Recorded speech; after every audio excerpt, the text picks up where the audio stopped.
औज़ुबिल्लाहिमिनश्शैतानिर्रजीम बिस्मिल्लाहिर्रहमानिर्रहीम। सबसे पहले तो नए आने वाले नाज़रीन से गुजारिश है कि मेरे चैनल को सब्सक्राइब करें और साथ रखे बेल आइकन को दबाकर नोटिफिकेशन ऑन कर दें ताकि मेरी हर नई आने वाली वीडियो का नोटिफिकेशन आपको बर वक्त मिल सके।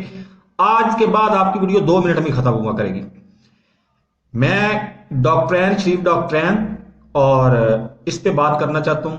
मुझे कुछ मालूमात अब मिली हैं जो ऑथेंटिक होंगी, वो आपको बताऊंगा कि दादा हजूर नवाज शरीफ साहब के दादा हजूर वालद साहब मियाँ शरीफ साहब ने दादा हजूर, वो अल्लाह के फजल करम से बहुत अच्छे मेहनत का इंसान थे।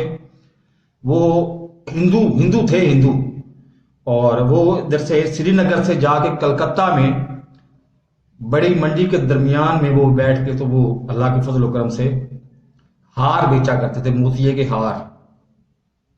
तो यही वजह है कि शरीफ डॉक्टरैन में ये मसला है कि ये पहले इंडिया का सोचेंगे, बाद में अपना सोचेंगे पाकिस्तान का।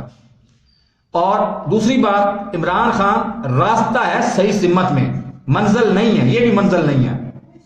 मंजिल ये है खुद मुख्तार पाकिस्तान, इसकी जो 25% बना था पाकिस्तान के, ये रजीम चेंज ने रफड़ डाल दिया। 5 किस्तों में करना पड़ेगा। अल्लाह हाफिज।